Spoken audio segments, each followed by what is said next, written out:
The more we learn and the more we see the impact on our children, the stronger the argument becomes for social media start date. Just as we don't give our children keys to the car before they have their license, or we do not let them buy alcohol until they are legally allowed, we need to set the age at which the children can legally access social media. That was President of the European Commission, Ursula von der Leyen, talking to reporters on Monday this week. Her statement comes during the presentation of a report by an expert panel tasked with looking into the pros and cons of introducing age restrictions for social media. The expert group called for restrictions for those under 13. This led von der Leyen to pledge an EU-wide social media ban for children under this age, saying the evidence presented by the panel increasingly supports introducing a minimum age for access to social media. The announcement did not come as a surprise. Over the past months, at least 10 EU member states, including France, Spain, Denmark and Greece, have been pushing for age restrictions on social media. And von der Leyen had repeatedly said such a ban was on the table for Brussels. But what would this measure entail? Why is it stirring debate? And what else can the EU do to hold big tech more accountable? Welcome to Brussels My Love, the podcast. I'm your host, Lauren Walker, stepping in for Maeve McMahon.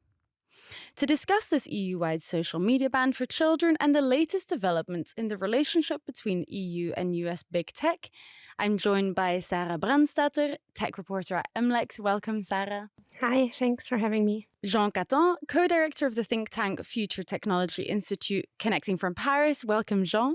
Hi. And Simeon de Brouwer, digital policy advisor for the international advocacy group European Digital Rights, or EDRI. Welcome.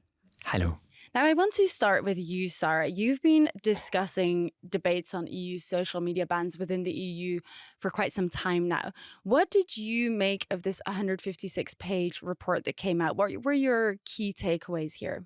So I think there are a few key takeaways from this very long report that was published on Monday and also highly anticipated. First of all, the length of it shows you that it's really a complex issue and not very straightforward, right?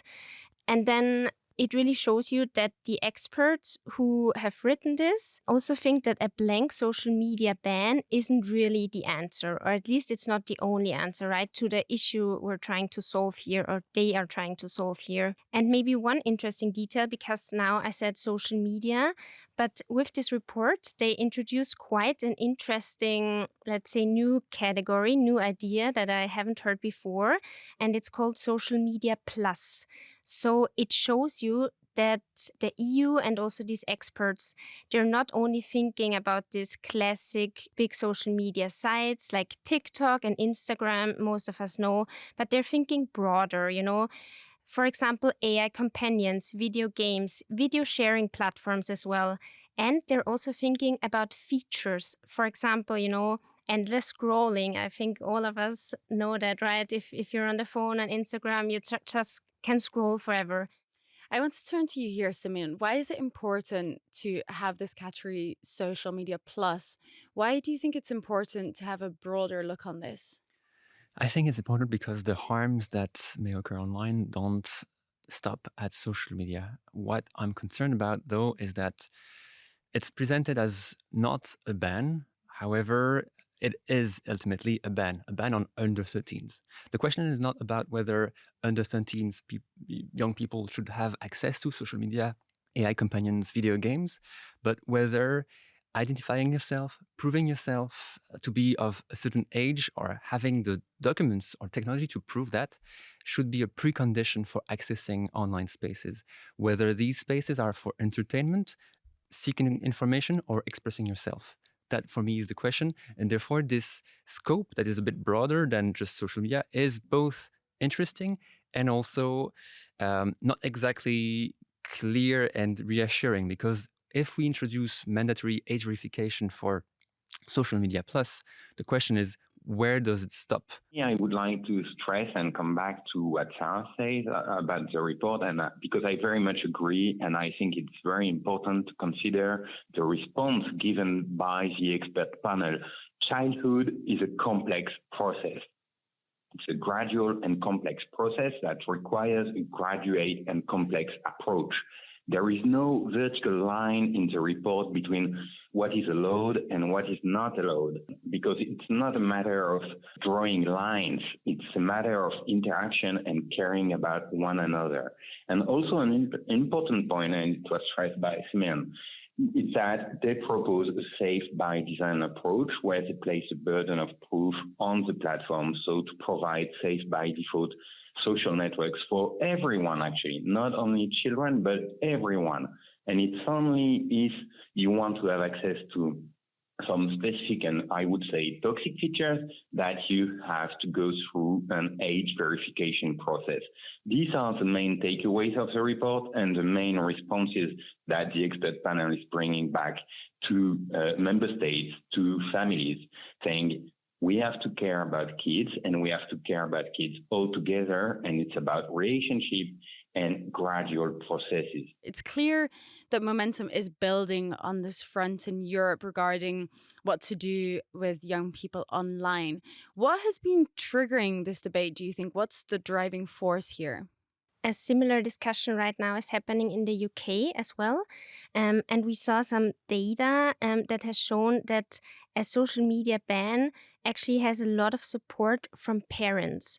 So this kind of shows you, I think that parents, teachers, they're feeling that something should be done, and they feel a bit maybe lost with the situation.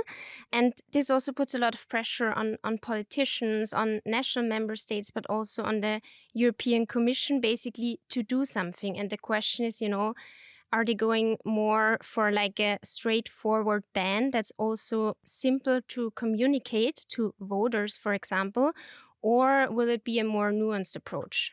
That's a very interesting point. And do you think that young people are being left out of this conversation? And does that risk, young people are very innovative, them simply finding ways to circumvent such a ban? First, coming back on what parents need and want, actually, yes, they want, and I fully agree with that. They want something to be done and something easy that do not place a burden on their shoulder. But a recent YouGov poll actually found that 75% of Europeans want platforms to be proven safe before children can access them. And an overwhelming majority support fines and support personal liability even for platform leadership if they do not comply. So it means that parents can agree on something that could be more sophisticated and complex also from governments and public authorities. And regarding your second question, I think this is also crucial.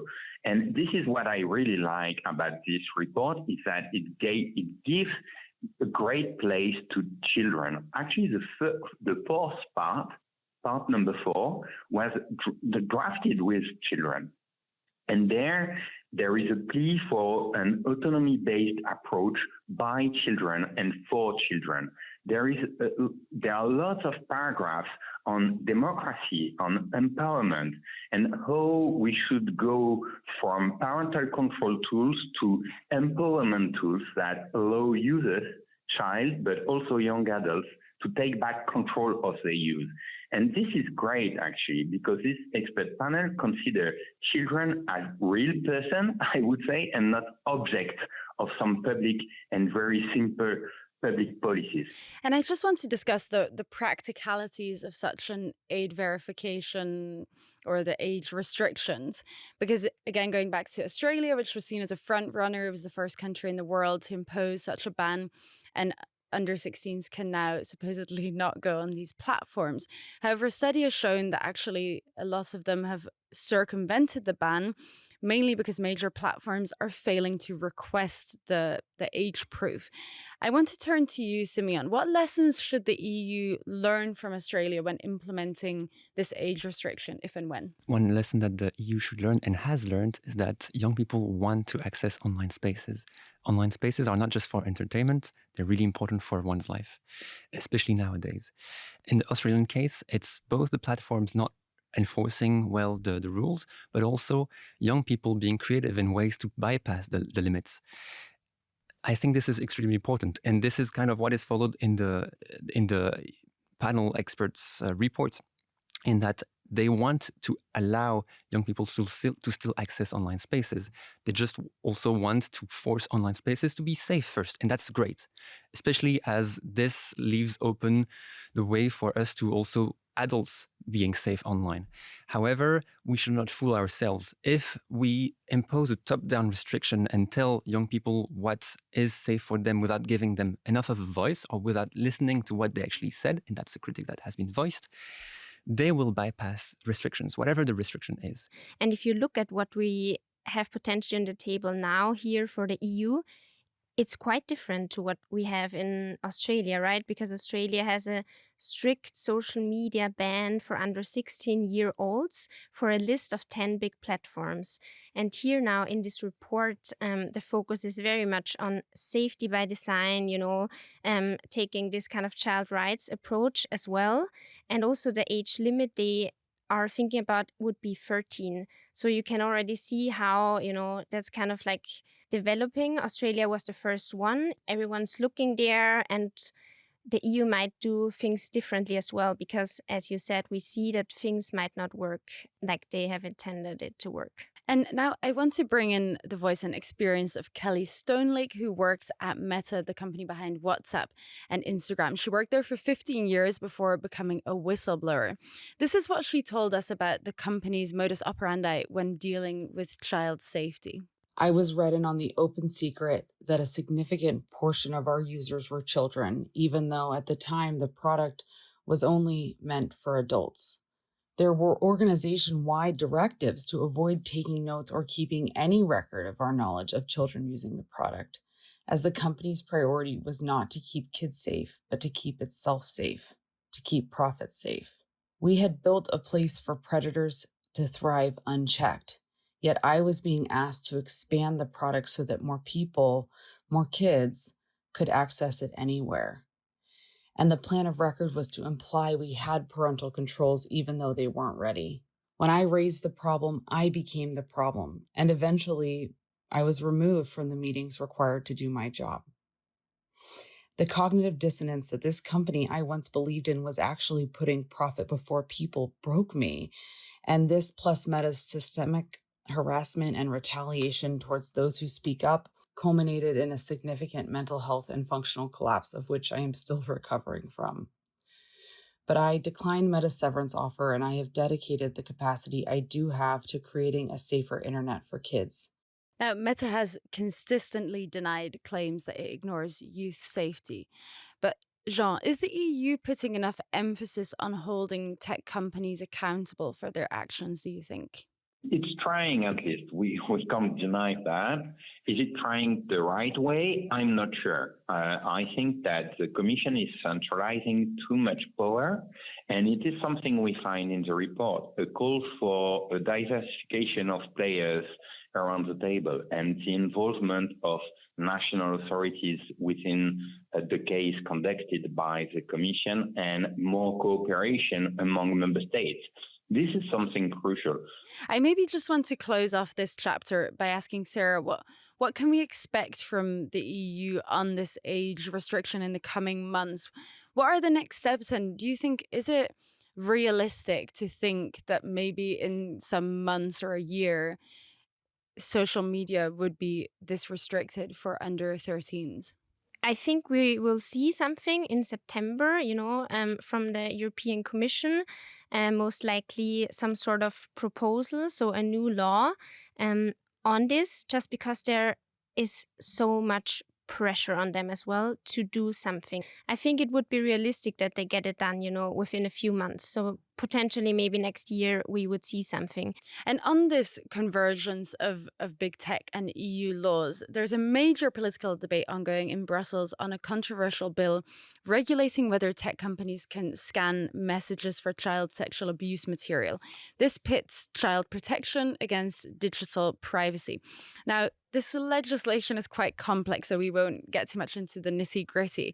But we will look at this vote that took place at the European Parliament in Strasbourg last week with our EU Parliament reporter Vincenzo Genovese.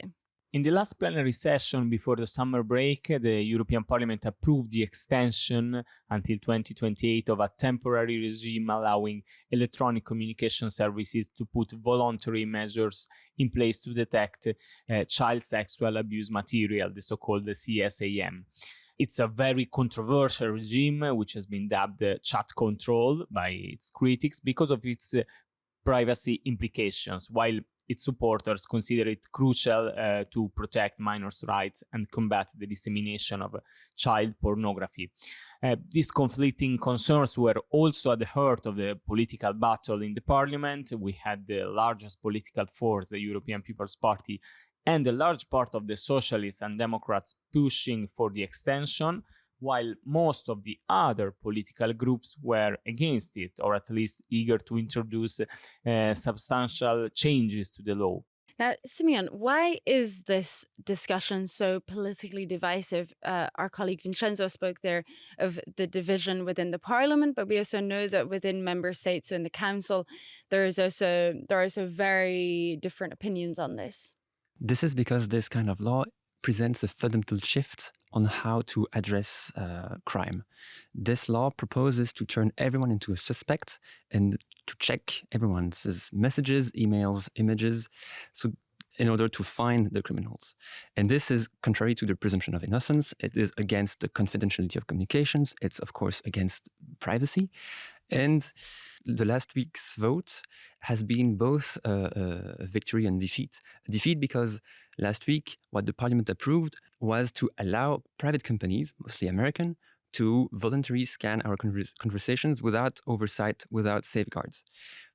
But there was a victory in that because there was still a majority of members of parliament who voted in favor of restricting the scope and therefore to align the text to what has been agreed in the previous votes on the longer term, more dangerous chat control 2.0, which, unlike the voluntary scanning by private companies, is about public authorities, governments forcing surveillance, and that is even more intrusive. So last week's vote enabled for a temporary while the scanning by private companies, but still it gave a clear signal that the parliament remains against the mass scanning when it comes to the more dangerous side. Just finally, before we close, Sarah, it seems that the very big discussion here is centered around privacy versus safety and how to balance these two. How difficult is that? Mm-hmm. I think, this will be one of the main big questions also, for after the summer, because this discussion really shows a broader online safety dilemma. There's really strong political will on the one hand to protect children, but then these proposed tools, they really raise major questions about privacy, encryption, and surveillance. And this also brings me back to a potential social media ban, because if you would want to introduce such a ban, of course you would need to check, people's age, right? We would need to know, are people under 13 or not? So the question of how exactly, this will be done or this would be done will for sure come up after the summer in September. And I think it will keep us all busy for quite some time. Well, that's all we have time for. Unfortunately, we could go on and on. Sarah, Simeon, and Jean, thank you so much for this insightful conversation. Now, before we leave, on Sunday at 9:00 in the evening, Spain is playing against Argentina in the final of the 2026 World Cup. Jean, have you recovered yet from France's semi-final against Spain? And what team are you supporting now? No. We didn't recover, and we are supporting no team, actually, I would say. This final is very complex for us. I'm still European, though. Well, we, in any case, are wishing good luck to the teams and to all the supporters, mainly on their search for a good spot in Brussels to follow the game in a bar.